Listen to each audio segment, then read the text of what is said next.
Good morning, everyone. It's been a long time. I know that I've been slacking a little bit because I have this new contract that I'm doing and it's taking a lot of my time.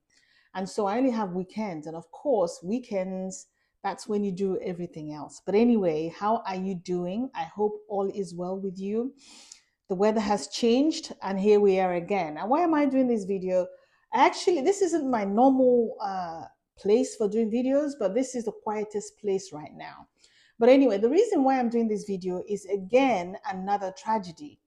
It's because of this gentleman that I'm hoping to put his picture up on here. And this man is about in his early 40s, and apparently he's a Nollywood actor. I didn't know anything about him until recently. Two things. The first thing that I want to address is how I got to see what had happened. And it was because a video of a body was actually shared on Facebook. It was a video and it was an image. And I really don't understand for the life of me why people do these things.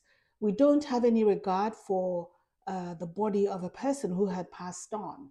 We don't even think about their relatives and the fact that these videos are on the internet and they will be on the internet forever. And these are images that perhaps at the time they were shared, their relatives were not even aware of what had happened. If that was someone's son, if it was your son, your husband, your brother, or your friend, to see an image of his body in that way, I thought that was a very, very horrible experience to have for anyone who had come across that video. We don't have to do these things. And I remember a gentleman who may have shared it gave the excuse that he shared it because people thought it was a prank and he needed to prove that it wasn't. Why do you need to prove that it was not a prank? Is it your story to tell? This is something that we do all the time. We don't know the boundaries. We don't know our boundaries. We don't know when a story is not ours to share. Why do you need to be the person to share a story about someone passing? In any sane society, you don't even reveal the identity of the person until you're sure the family or the families of the people affected were made aware of what had happened. I'm sure you've all heard about people maybe being involved in maybe shootings or tragedies of all kinds. Nobody will tell you the names of the people who had lost their lives or people who were injured until the relatives were informed. But in our society, it's not the same. People don't care. People don't have any respect, don't have any regard. We're very emotional and sentimental about the wrong things. We're not emotional about these things. These are the things, these are the events or situations that we need to be sentimental and emotional about. That when someone passes, it's not your story, it's the relative story to share. It's not up to you. You do not share a video. You don't have to prove to anyone that it wasn't a prank. So, what if they believe that it was a prank? So what? Eventually, they will find out that it was not a prank. So, what did you achieve by what you were doing? Nothing. You're just doing it because you could and because you wanted the attention. And that is really horrible. That's kind of deplorable, if I may use that word. The second thing I want to address is the whole situation surrounding the loss of life. I've seen a picture of this man, and to be honest with you, when you see pictures of some people who pass away suddenly, I made a video about people who die suddenly. When you see an image or the picture of the man, you can guess, maybe two guesses as to the reason why he passed away. The guy looked overweight. Let me not say obese because I don't know what his weight or his BMI was. And obviously, he's a celebrity. There's a certain lifestyle that goes with that role. And we mustn't forget that. So now we have someone of color, a black person. Remember the risk that a black person has in these illnesses. So you have a black person, you have someone who is obese. Remember, half of people who are obese are actually black people. So those are two strikes. High risk of high blood pressure, high risk of diabetes, even for a normal sized or normal weight person. These are risks. So this gentleman, he's male, he's black, he's overweight. We have a high risk of high blood pressure. We have a high risk of diabetes. These are all the factors that are against this guy. And the fact that in Nigeria, we have barriers in Nigeria that stop us from being healthy, First of all, we don't have good healthcare system. We don't, there are, the hospitals in Nigeria are very predatory. Let me put it that way. You go to a hospital, people don't think about making you better or what can I do to make sure that this person stays alive. No, it's a question of how much money can I get from this person? How much money can I squeeze out of this guy? What can I tell this guy or this man or this family to make sure that they give me more money? That's how we roll. And that is just so sad. In addition, lack of health education. Let me tell you the story that I've heard about this man. Apparently, he complained about high blood, about dizziness and headaches, right? These are all signs of high blood pressure. Someone said something about he had to go to a hospital and the blood pressure was high and they brought the blood pressure down and then he left. How many times do we have to say this, that hypertension is a silent killer? And that is literally what it is. It's there, but you don't see it, you don't feel it. The only way that you would know that you have high blood pressure for most people is from the symptoms. And he had two of the typical symptoms of people who have high blood pressure. He had headache, he had dizziness, right?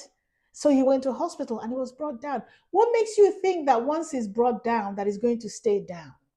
That is not the case. Having high blood pressure is like a broken bottle or a broken glass.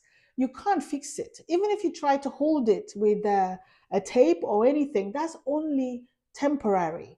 It's not permanent. The only way you can maintain it is by constantly going back, making sure things are where they should be, making sure things are in place. That is the only way you can keep the blood pressure down. Once you develop hypertension or high blood pressure, you can't fix it just by bringing it down. You maintain it. And the way you maintain it is by regular checks. We can all afford to have high blood pressure machines. The guy could have had one. He could afford it. What is your blood pressure? Do you know what your blood pressure is or what your range is? Because there isn't really a single digit blood pressure. We need to know what the range of our blood pressure measurements are. We need to know what we usually run with our blood glucose or blood sugar. Every single Black person, especially people in Nigeria, where we don't have good health care, all we can do is to prevent being ill. We should all know what our blood pressure or what our blood sugar levels are, but we don't. So we have inadequate facilities, we have ignorant people. Some guy even mentioned about, oh, what kind of blood pressure would kill him? I mean, that is a height of ignorance. It means that people, even educated people, people who have college degrees, pretty much everyone in Nigeria has college degrees. You still ask that question, which means that you're ignorant. You don't understand what high blood pressure, hypertension is. It's a silent killer. And the fact that it was actually detected is a positive thing. But what did we do? Oh, what kind of blood pressure would kill someone? It wasn't even that serious. Of course, they went clubbing after that. What goes with clubbing? People are drinking, people are smoking. These are all risk factors to people dying in general. Smoking, drinking, your weight, high blood pressure. You don't exercise. Exercise is for poor people. In Nigeria, every person wants to have a car. That's a sign of affluence. That's a sign of success. But people are dying every day because of these basic things. The fact that you don't watch what you eat, you don't exercise, you don't watch your weight, you drink, you smoke, you don't even understand the nature of the illness. We only go to the hospital when we have problems. We don't understand about preventative medicine. And that is the reason why this man died. Guess what? Someone else is going to die tomorrow because of the same thing, because people don't take these things seriously. He had friends who were just as ignorant. And so they did not realize that when he said he was dizzy, he had a chest pain at a point, he was convinced to go on a ride, uh, I don't know, a ride. I think it was a ride. They went to a fanfare, a park, amusement park, and he went on a ride. But he was complaining of chest pain. So you have people who are completely ignorant of the situation. And you have a young man who looked overweight. I don't know whether he was drinking, or smoking. I don't know. And then people were kind of making accusations that he was engaged with certain activities with women when he died. I don't know why we have to go down that route. You do not need to go down that route. You can just slump and die on the street, just walking, because of the fact that you have high blood pressure, you have diabetes, you're overweight. Those things are enough for people to die from. You don't need to be engaging in any particular activities with women for you to have a heart attack and for you to die. No, it's as simple as that. So, my question to you today is, what is your blood pressure? Do you know what your range is? Do you know what your blood sugar is?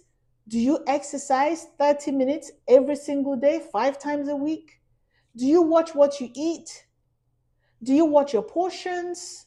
Do you watch the amount of fat and sugar and carbohydrates in what you eat? Do you control the amount of food that you eat? You have these people who would go and eat things like nkwobi, cholesterol from the goat meat, um, um, triglycerides from the oil, and from all kinds of other things in the food, and of course, alcohol.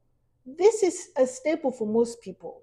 So I'm asking you today, what are you doing to prolong your life? Nduwishi, which means health is first. I've never ever seen a dead person driving a car. I've never seen a dead person in a nice house. Someone even made a comment yesterday, oh, I can't believe how people easily move on. Well, guess what? That is what happens. People will move on. So, what you need to be asking yourself is, how do I make sure that I am not one of those? The worst thing that can happen to you is death. So, what we should be thinking about is, how do we reduce the chances of that worst case scenario from happening, right? If the worst thing that can happen to you is that you die, how do you reduce the chances of dying? That's what we should be focused on, not on the cars. If you die, you can't drive a car. You can't be in a house. You can't wear those designer clothings or designer labels that you wear. You can't go to all those fancy restaurants or go to nightclubs, fly first class, business, whatever. You can't do those when you die. And that's where our focus is.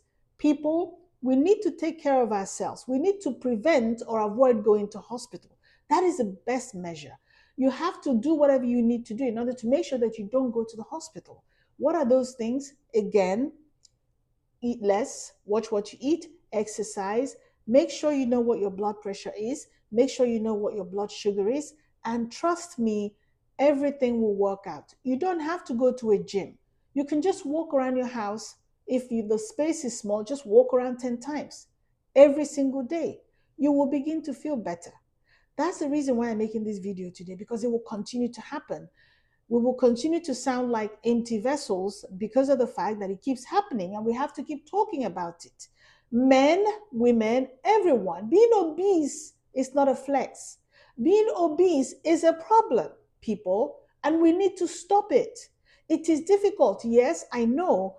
Everyone struggles with it. I struggle with it. But we need to do something so that we don't keep having these situations happen all the time.